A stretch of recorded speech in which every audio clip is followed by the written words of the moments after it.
Good morning, everyone. I hope you can see and hear me all right. Lovely to be with you. Lovely to share this morning with you. My name is Ulla Koenig, and I'm a mindfulness and meditation teacher from southern Germany, where we currently have lovely, cool temperatures. And hopefully, you can enjoy your day today. We're going to talk about compassion one last time, and someone said it yesterday very importantly. What about active compassion? What about action and compassion? And that will be our theme for today. So, my invitation this morning for you to enter any questions, any reflections on the week, any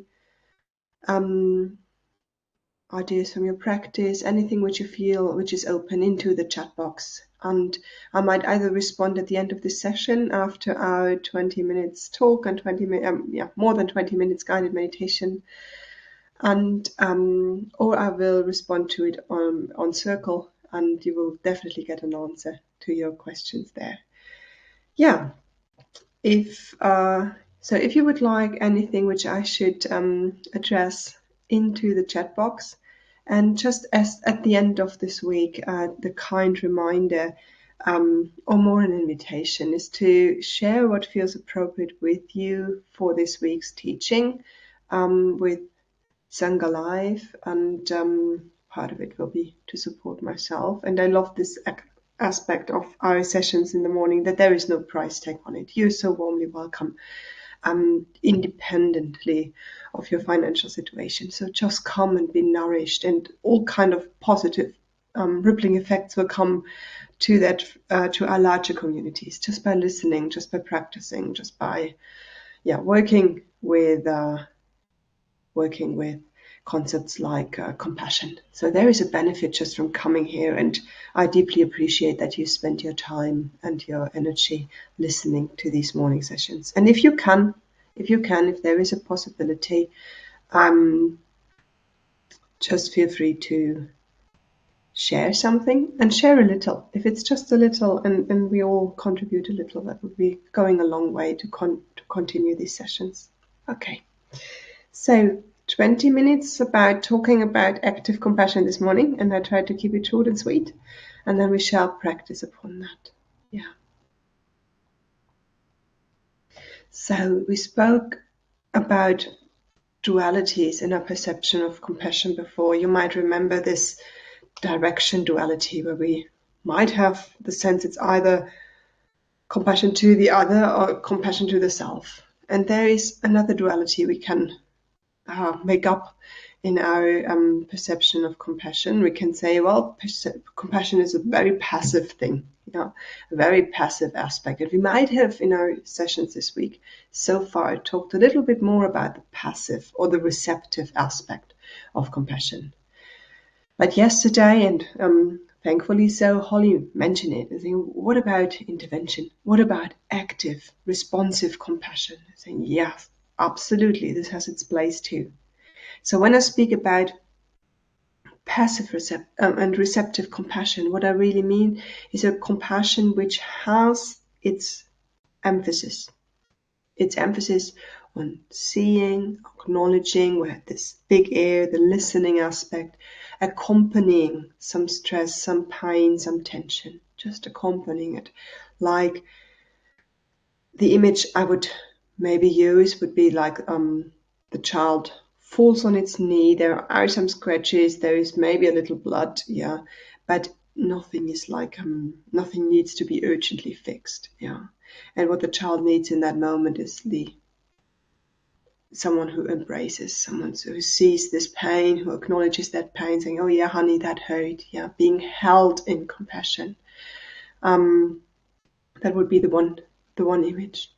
And then there is, of course, something like an active and a responsive compassion. This wish, we talked about this wish to care, this wish to care for a loved one, this wish to care for any being.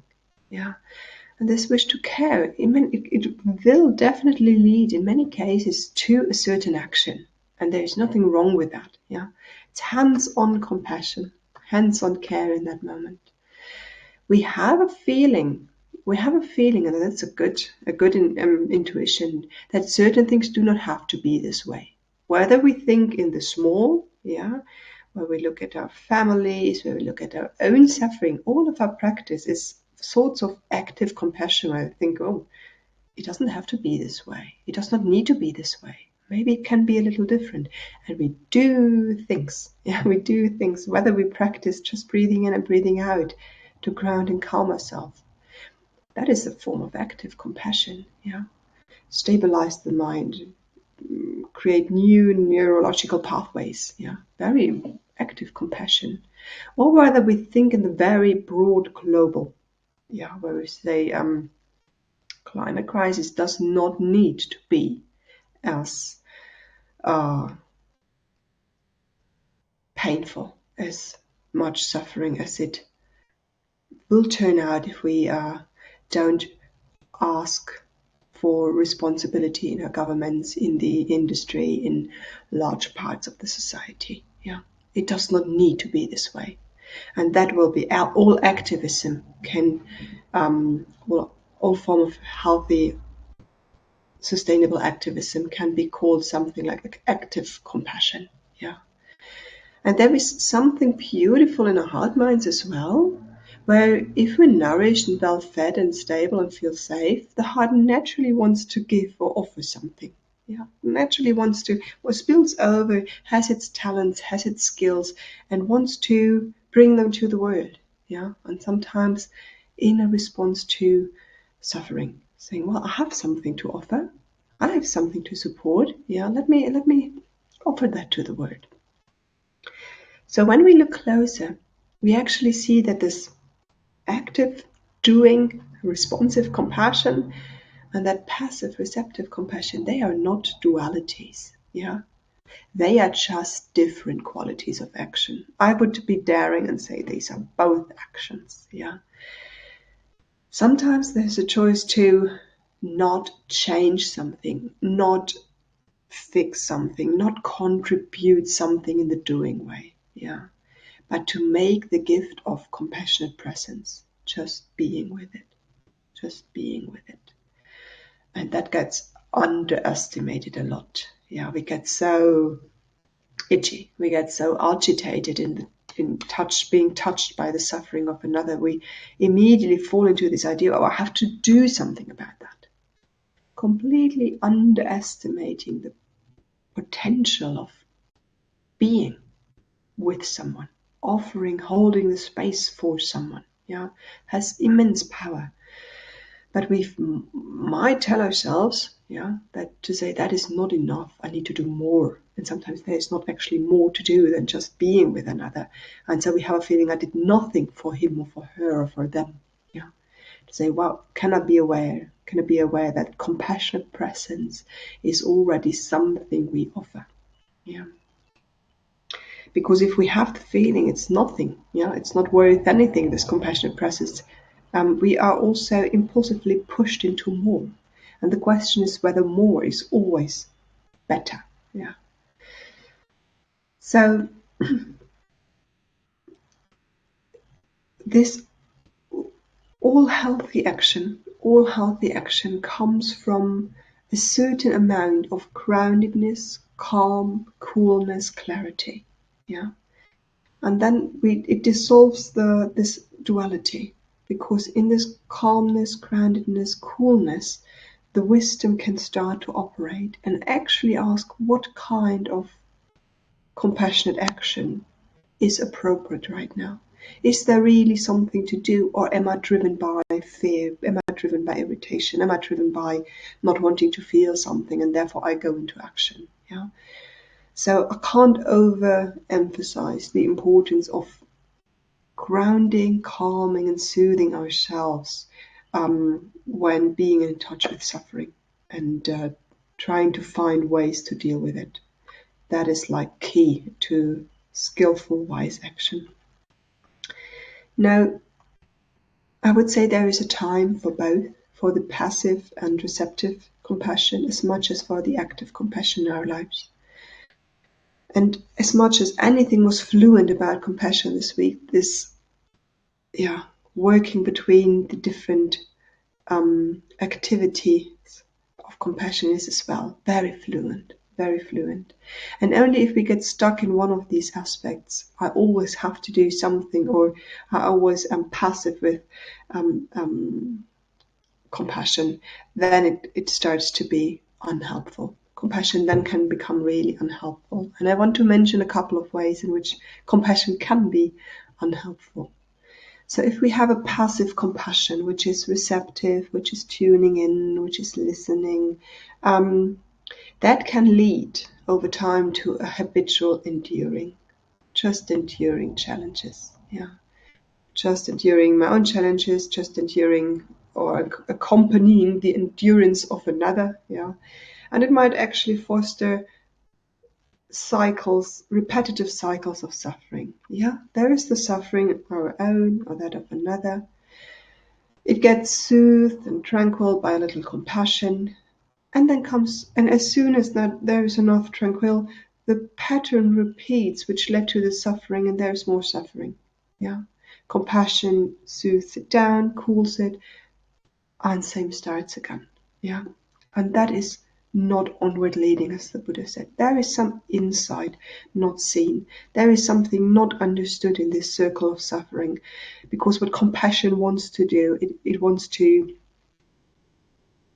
be sustainable. It wants to be nourishing on the long run. It's not just a tidy up program. Compassion is not just a tidy up program where we're just busy putting together broken pieces, and then someone comes and knocks over this piece, this vessel again, it shatters again, and we just like bringing in compassion to bring in the broken pieces again. Yeah, and doing that over and over again. That is not insightful. That is repetitive. Yeah. And also, the downfall of the passive approach, just being passively compassionate, might be that over time a sense of anger and frustration and bitterness can arise. Say it's always the same, and I feel there is a lack of agency. I feel there is a lack of orientation. There is a lack of self-efficiency in this whole process. Yeah, nothing is changing. I'm just like tidying up, and this I feel weak, I feel helpless in this situation. And that can come with too much passivity. Yeah. Worst example would be to say someone is yelling and shouting, using verbal abuse, for example, at you, or even physical abuse. I'm using a very drastic example here to make it clear. And you use passive compassion to say, oh yeah, that was really hard. That was really hard, that was painful, wasn't it? And you soothe yourself. The next time the person comes around, he or she or them, they do the same thing again. And you just compassionately soothe yourself again. Yeah. And you go in the merry-go-round forever. Whereas hopefully at some point, anger would come up. Yeah. Or a sense of enough of that. Like a really fierce form of compassion which calls to action, saying boundaries, distance, safety, now. Yeah. And that can be as much compassion, this fierceness, this enoughness, as it can be this soft, gentle approach. Please do not define compassion only as the soft, passive aspect of it. There is some fierceness in compassion as well.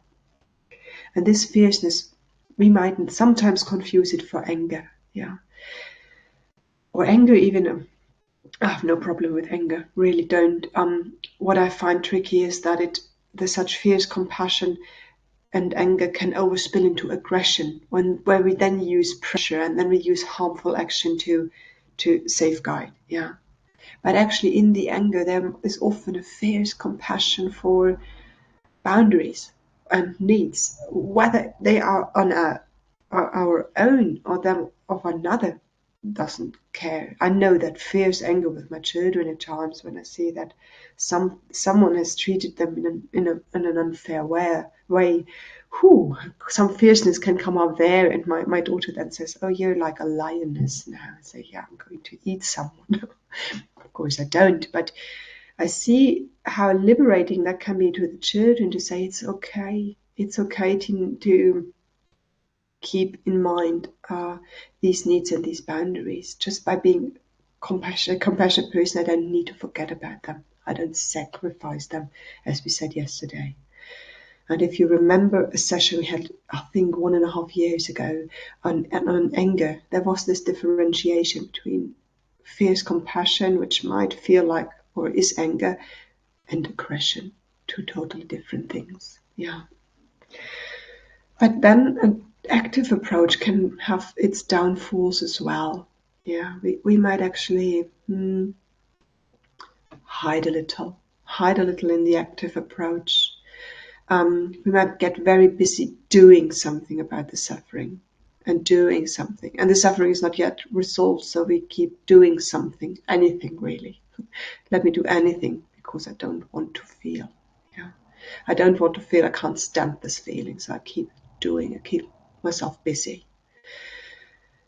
And sometimes this busyness is attached to an understanding of ourselves. We might have a conscious or unconscious image of ourselves that we are capable of solving this suffering. We're capable of figuring this out. If I just try hard enough, if I just put more energy, time, and attention to it, I might be able to solve this suffering for good. And we might at times overestimate our resources, our capacities. Some suffering in our lives just simply cannot be avoided, cannot be changed, cannot be completely overcome. Thinking of illness, thinking of processes of death and dying, thinking of natural catastrophes. Nature catastrophes. Some aspect of that cannot be changed, and you will all have a feeling of saying, "Yeah, but it's a thin line." It is, it is. Some aspect of it cannot be changed, and something in reaction to that, might respond well to compassionate action. But it's a very fine line of insight to see where are the limits of what I can respond to, and where are the limits of what I have to accept. And we need to have a lot of insight and practice with that, to see that at times and see it again and see it again. And some suffering is too big to handle it on our own. And I'm thinking about global aspects here, thinking about climate crisis, thinking about aspects of social injustice.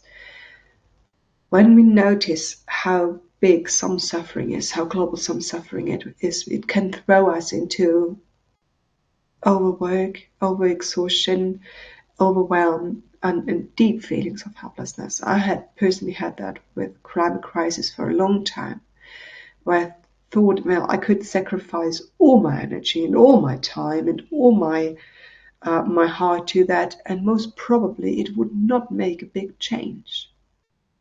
And if I compare my small resources to the largeness of the topic, I notice I can't respond to that properly. I can't make it go away. I have to, in some aspect, accept the limitedness of my resources and to rethink my role in this.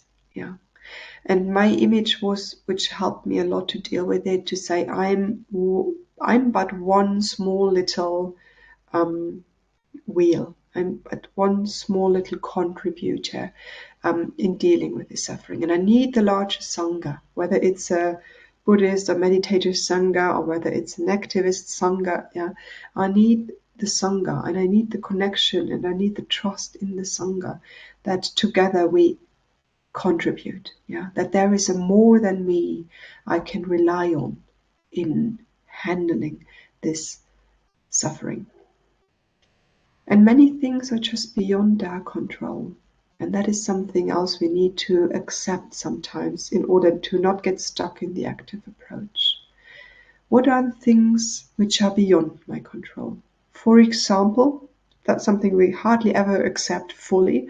Other beings, not only human beings, got our pets too, and all those animals, those lovely ones, and trees, and actually everything conscious is beyond our control. Yeah, we can influence and we can impact. And if we use enough pressure, we might sometimes confuse that for control. Yeah, but actually, other beings are beyond their control. And if we look inwardly, well, even our bodies and our mental health are beyond our control. So what do I need to accept what is beyond my control so that I do not get stuck in that active approach? And if we're too actively focused, you might notice that when there is nothing else you can do at the moment, and feeling helpless and overwhelmed are usually responses to not being used to not being actively compassionate. So just a few words now at the end of this session is to say, well, how to respond to situations where this active and this passive approach might collide with each other. So, for example, what if you are in need for some compassion and the other is just not willing to go there with you? Yeah, willing to go there with you. It can be very painful, can't it? To say, well, I notice a need. I notice a need for compassion, and that is a beautiful need, and it's a very okay need to have. But then carefully notice to say, if I cling to that person in that situation needs to be compassionate to me now, we're creating a pit hole for both of us. Yeah. Whether they can be compassionate to us depends on very much more than just us. Yeah, it depends on how resourced they are. It depends on their views. It depends on their past experience. It depends on their assumptions about the situation. It depends on the fear they have. It depends on their habitual approach to suffering and so much more. Yeah, it depends on more than just our suffering. Our suffering might be there, and they are coming from so many causes and conditions. It might just not be a perfect fit that day.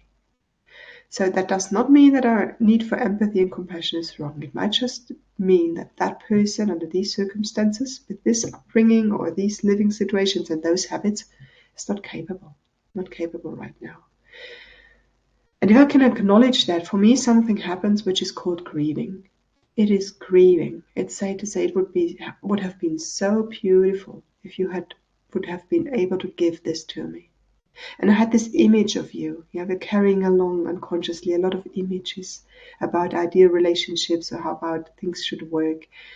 And if it does not match in that moment, there is another form of suffering to say an image dies. In that moment, an image dies about how things could have been. And we can get very reactive to that. Or we just acknowledge this is grieving. This is grieving of an idea how things could have been, should have been. Yeah.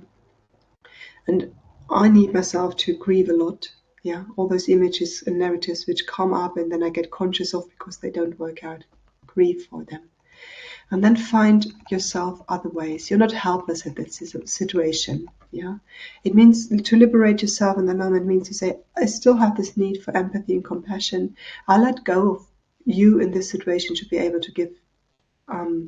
But I still am caregiver for this heart mind. So what can I do? What can I do to meet those needs? Because they're real and they're hungry and they want to be met. Yeah. So let go of that person. What else?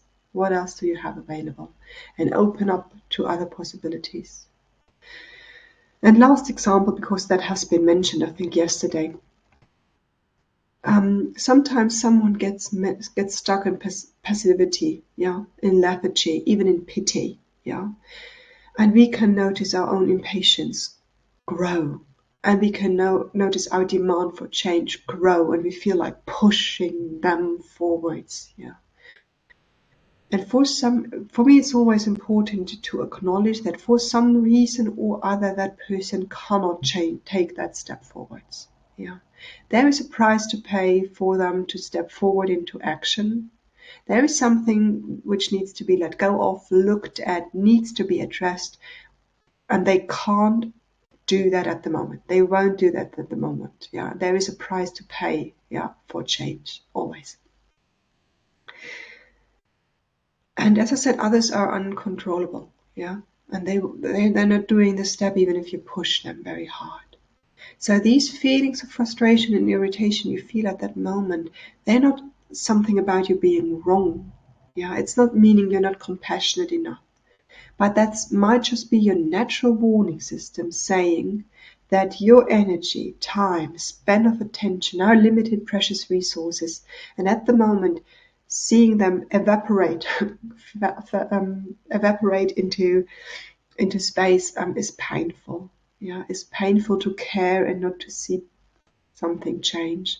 And that might already be an indicator for compassion within. Yeah. And if I can, I will avoid the repetitive pattern of pain, giving pain in someone, bringing them compassion, old pattern replaying again. Yeah, pain again. I need to give compassion again, because that will inevitably, at least for me, create frustration, irritation. Yeah, when the story starts to repeat itself. So when things do not change in a relationship, even compassion becomes a marathon. You're done sprinting, you will notice at a certain time, okay, with this person I might be in for a very, very long run. Yeah.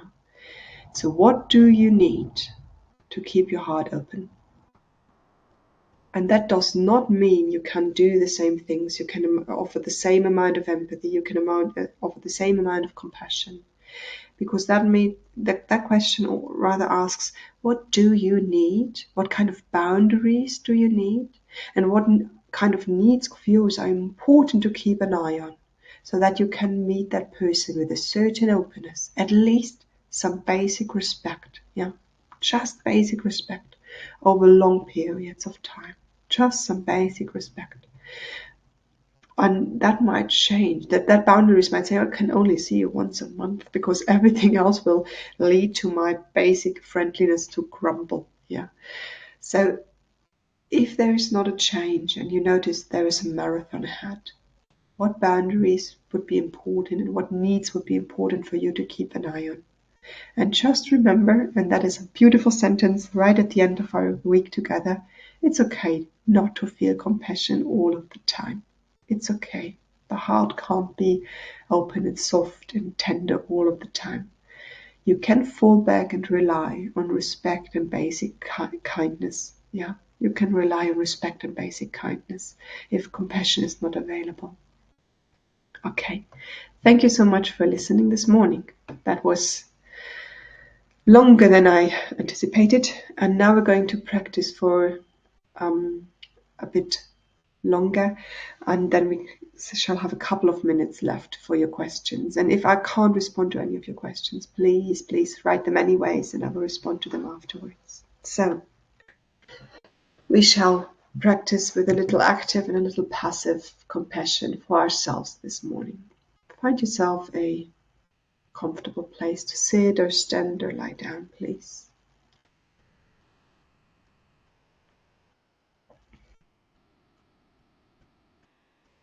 And we start right here with our bodies.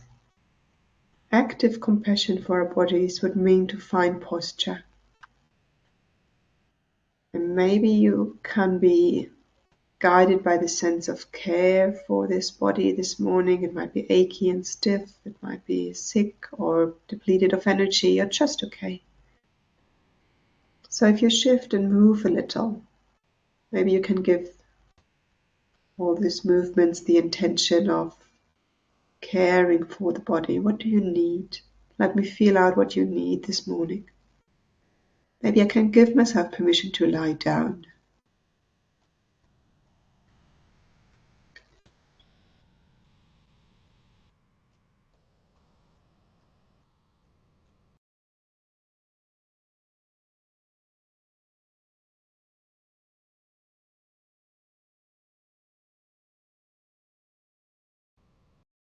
And allow your body some time to unwrinkle, some time to arrive.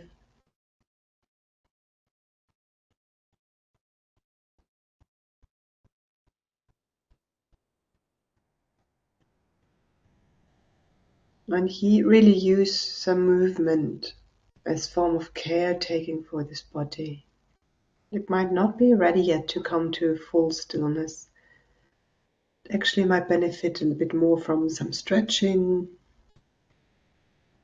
some micro movements somewhere in the body,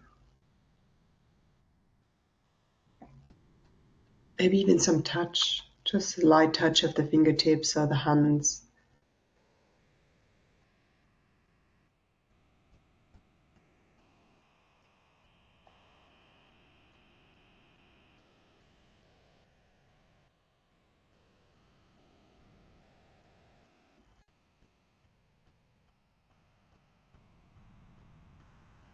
Now, after a while, you allow those movements to come to rest. Or if you feel you need more of them, of course, continue.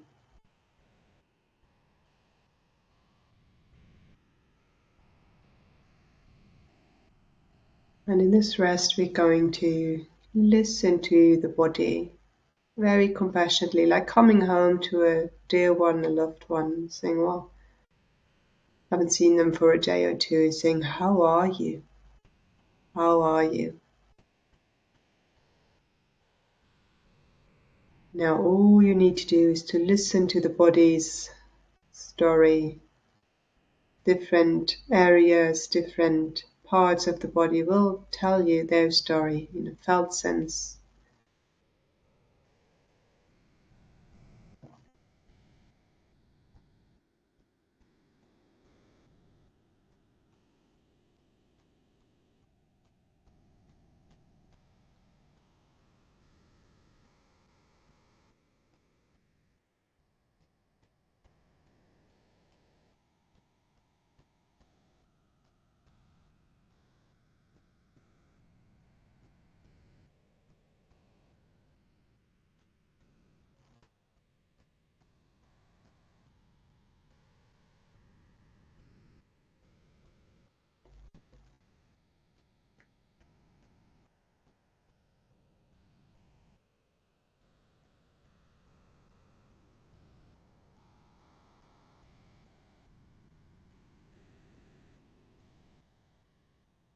And just notice with me for a moment how your attention is now. Is it getting a little worried about what you feel? Saying, oh, this tension never will go away.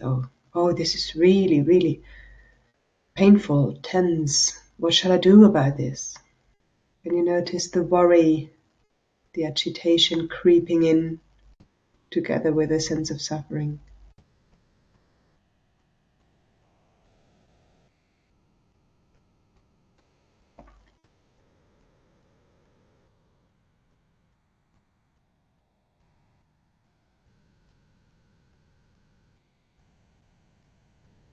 And maybe then you want to offer, if it gets too much, if the listening starts to feel burdensome, gently move that area. Could be a very small movement, or it can be a touch of the hand, some caressing action, some slow movement.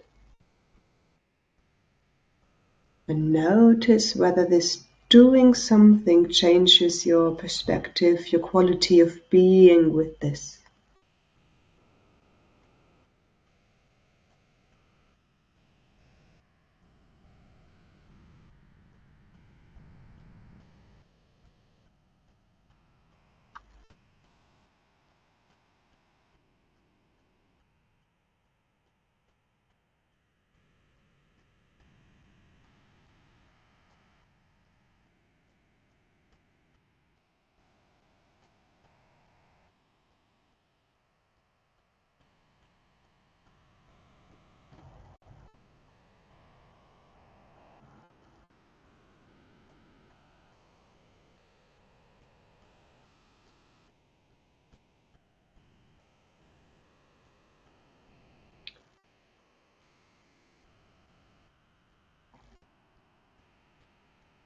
And I just want you to work with this for a couple more moments in silence, changing between an active caretaking of the body in form of movement and touch, And then returning to stillness and listening in.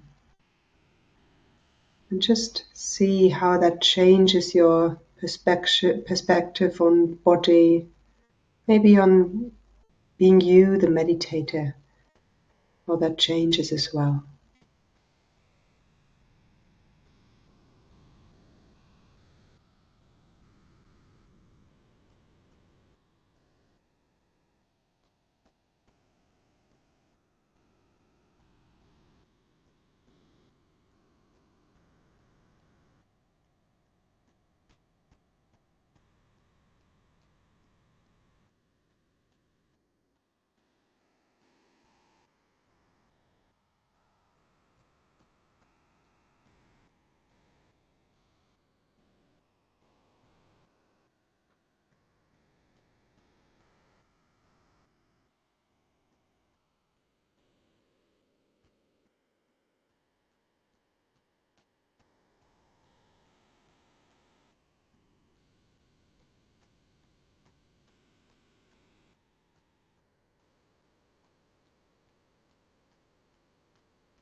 Maybe over time you notice a slight preference for activity or passivity, or responsiveness or receptivity. Can you notice why you prefer one over the other? What is it that makes the one aspect a bit more challenging and the other one a bit more enjoyable, perhaps?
Maybe you can also notice what is easier to keep your attention.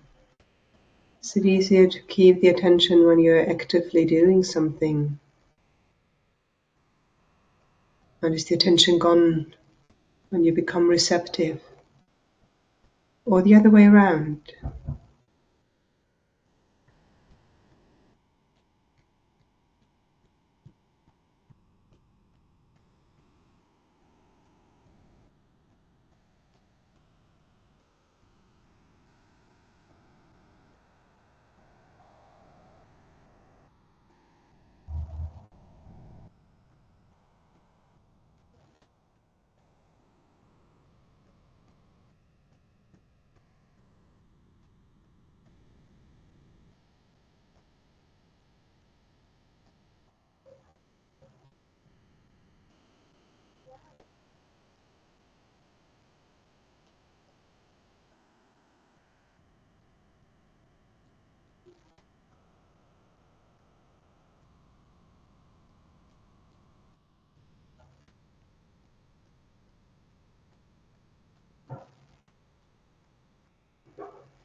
And if you want to, you could bring the same approach to breathing meditation.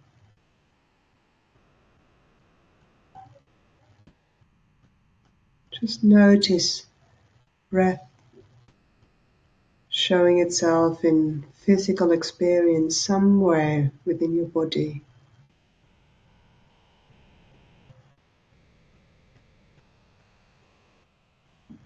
And if it changes, this breath, and as soon as you touch it with your attention, don't worry, that's quite normal. Things change when we bring attention to them.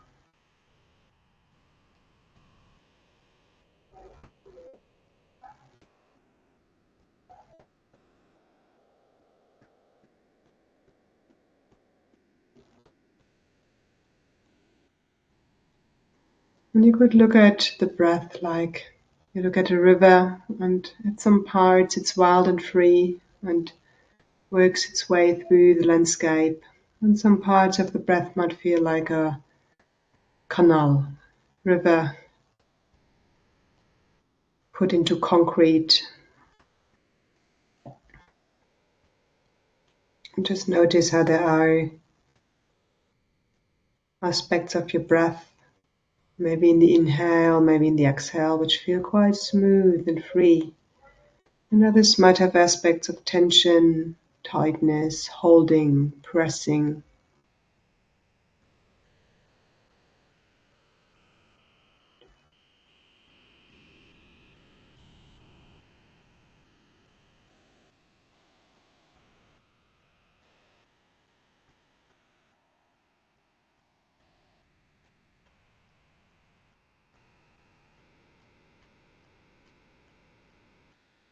And what happens if you just keep company, to keep this breath company, wishing it well, dear breath, which you are nourishing my body with every inhale and exhale. May you be well. May you move with more ease,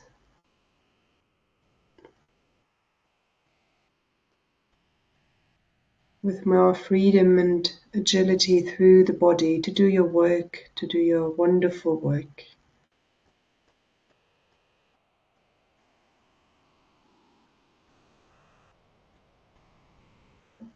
And no need to change anything, just this well-wishing, just this caring intention for breathing.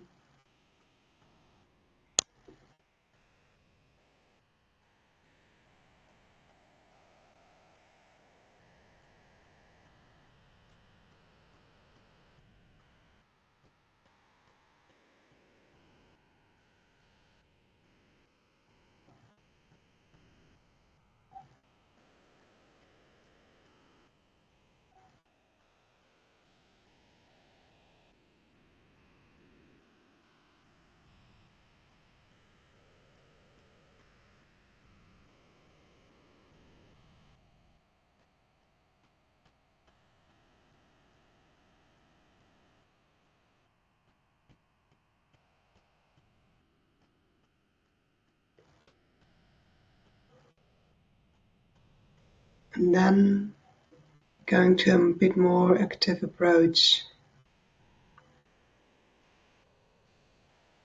Maybe there is something you can slightly change in your breath. Or maybe just this idea of stepping out of the way, soothing, opening some of the pressure which contains it.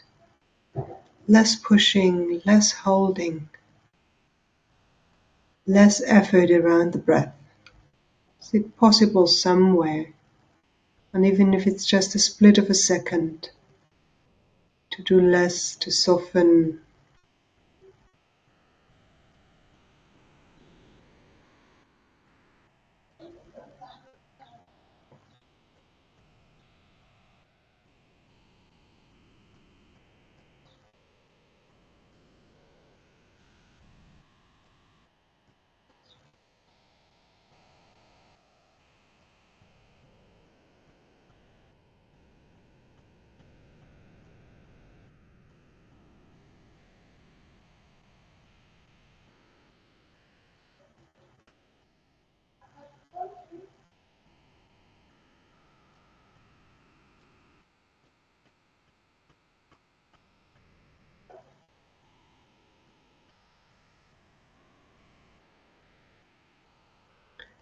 And here too, you can move freely, as you like, as it benefits you the most this morning, between active and passive approach, doing something or just looking, just accompanying the breathing. And if breathing is really hard for you, please feel free to return to the entire body. No need to work with breathing.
And then gently come back to this caring for the body, moving, and make it part of the meditation, not dropping out too soon.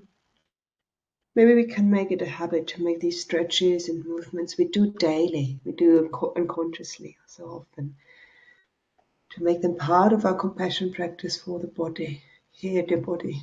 What do you need? What do you want in terms of stretches and movements? Sighing, yawning, touching. And when you feel ready, you come back to the screen. So, this was practice on active and passive ways of responding compassionately. And we worked with body and we worked with breath, but you can of course imagine that you can extend that to a lot of other aspects. Actually, there are so many questions around meditation practice. For example, with the breathing, saying, should I observe or should I work with? Yeah, and both are. We don't need to make up this duality. The question would be, what is appropriate? What is needed? What is most helpful? Yeah. And to see that it's a set of tools and that you have, as a practitioner, have the choice to see what is the most appropriate response right now under these circumstances. Okay. So are there any questions? Is there anything you would like to reflect upon the end of this week?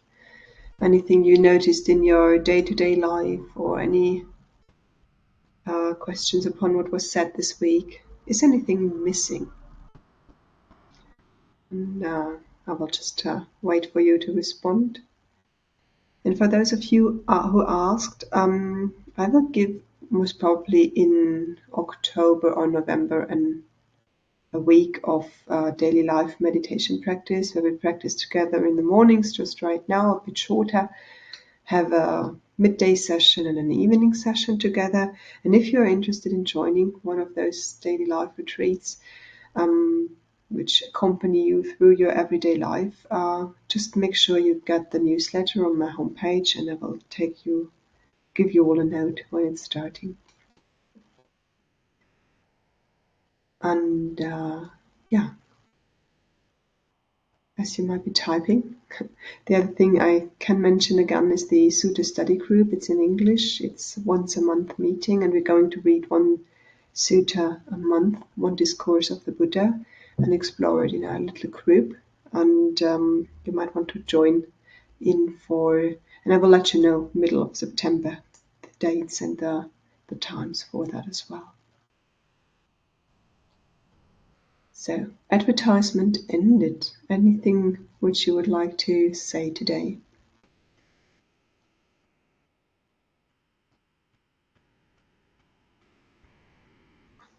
Yeah, Manu is writing. If turning towards breath, sensations, compassion, is this not bypassing? Can you talk a bit about spiritual bypassing? Thank you. Yes, Manu. No, I don't think that it is necessarily bypassing. That would come from an old idea, a very polarized idea to say the only way or the right way to be with things is just to be with them, just to acknowledge them, just to see them, not to change them, not to do anything with them. I hear that sometimes from students and teachers alike to say, oh, there's this and this problem, that suffering, just notice it, just notice it, just be aware of it, just be mindful of it. And I would honestly, hand on heart, ask, is that always helpful? Um, the concept behind all our practice is uh, to diminish our suffering. Yeah, and is it really uh, contributing always to diminishment of suffering to be just aware of something? Yeah, just be aware of something. How much change would we have in our practice if we would just be aware of something? Yeah. So, for example, you stand out of bed every morning, and because you don't turn the lights on, you stump your big toe against the bedpost every morning. Yeah. And then I can say, oh, just be aware of it, just notice it. And you would actually say, Ulla, really? Like, what I could do is I can switch the lights on and I would be free from that pain. Then, yeah, that would make totally sense. So, bypassing is only, in my opinion, if it's an impulsive reaction to, I don't want to feel that. I don't want to be in contact with that. I don't want to see that. I don't want to acknowledge that. I go into impulsive reaction and I do something with it. That would make for me the difference. Whereas I say, I see that pain, I acknowledge that pain, I see that suffering, and the wisest response to it, from my humble opinion and my perspective right now, would be to do A, B, C. Yeah, absolutely fine. Absolutely fine in my opinion. And spiritual bypassing would be only to say, well, reactivity. Can't deal with that, don't want to see that, away with it. That would be bypassing. Yeah. Lovely. Heidi and Holly shared that they enjoyed the weeks of teaching and that they feel nourished and great. That's lovely to hear. And I hope that compassion now has more variance, more broadness for you. Louis is writing, in Extinction Rebellion, we have a value of no blaming and shaming. There are many different interpretations on this. Yeah. Can you say something about this in terms of compassion? Yes. Very important. Blame and shame are definitely forms of interrelational suffering. Yeah, if we blame someone or blame ourselves, shame someone or shame ourselves. Yeah.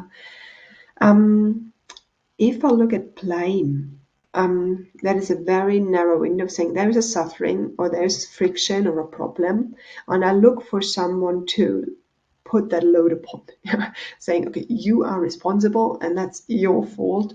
And now it's like giving a parcel to someone saying, that's yours, take care of it. Yeah. From the background perspective of our practice, I would say, well, very narrow view. Most often there are causes and conditions mixed and mingled, and we need to unwrap. Sometimes for ourselves, sometimes you can do it in community situations of friction, saying, well, there are heaps. There are heaps of these are the causes and conditions of the situation. This is my heap I need to take care of, and this is your heap to take care of. And can we, in this like triangle, negotiate who takes care of what and who takes up what responsibility? And that for me dissolves shame into something more onward leading. And talking about shame, saying shame is very toxic. It's it's diminishing the value of a person, saying you're worth less. Yeah, you're worth less because of this and that. And that is very toxic. And we definitely want to avoid shaming ourselves and others. Shame happens when we draw a connection between an action, something a person said or something a person did, and their worth as a person. Saying the action says something about the whole person, the whole character, the whole being. Yeah. And to say, wow, there is a connection which is very fabricated. Yeah, can I talk about unhelpful action? Can I talk about this specific situation where this was really painful, and leaving the person and the character and who you are out of the window? Yeah. So that was very, very short, Louis, but I hope that gives maybe a few breadcrumbs to work with and reflect upon. Okay, Patricia's writing. Yeah, thank you for all the care in preparing. Yeah, I'm happy if it was of help, Patricia. Now, Lissy had a question. If we are all so interconnected, why does one feel so alone sometimes? Yeah. Two very polarized views. Yeah. The Buddha would say neti neti, neither this nor that. We are neither fully interconnected, nor are we fully isolated. We are moving between that. Yeah, there is interconnection, meaning that we influence each other. We are like vibrating together. We are impacting each other, of course. Yeah, but if that were the absolute, we would just be determined by everyone else. Yeah, everyone else, and everything else would impact me so much that I would actually have no choice. I would just go with the flow. Whereas this idea of individualism is the opposite, and saying, I feel it's all my responsibility. I'm in charge. I'm in control. I have to manage. And that leaves out all the other causes and conditions. Interconnectedness is much more than just other people. It's all the causes and connections. And if the self is in the position to manage all of this, isolation can creep up. Yeah, isolation can creep up. I have to do this. I have to be compassionate. I have to manage meditation. What else? Yeah, and to leave out the interconnectedness. Yeah, to see just how we vibe, how we are nourished, how we are fed by everything. That gets lost. So, is there a perspective on either I'm totally determined by everything else, or I have to manage. I'm not held. I'm not part of. I'm not influenced by. And things I can't see in a sense. That is a huge question, Lucina. We would need a whole evening to talk about that. If it did not make it clear enough, please feel free to contact me and we can share upon this in depth. Let me see what else. We're at the end of our time already.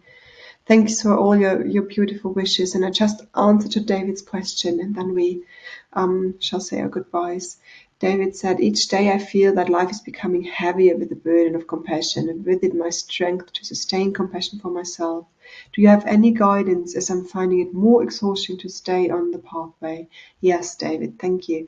My suggestion would be, and that would be the very first question, what makes compassion burdensome? Yeah, that is a very important question to explore. What makes the heart heavy? What is it which causes pain, contraction, heaviness, burden within this attempt to be compassionate? Yeah, and then there are most probably some misunderstandings, some perspectives which one could work with. Yeah, to say compassion is allowed to be light, it's allowed to be soft, it's allowed to be tender, but it should not be overwhelming, it should not be exhausting. I hope this gives something to explore, and feel free to be in contact if you find something which feels like a burden. Okay, so thank you so much for your lovely contributions this week. I've fully enjoyed being with you, and I'm hopefully be back and with another topic and join you again on Sangha Live. Thank you for everything this week.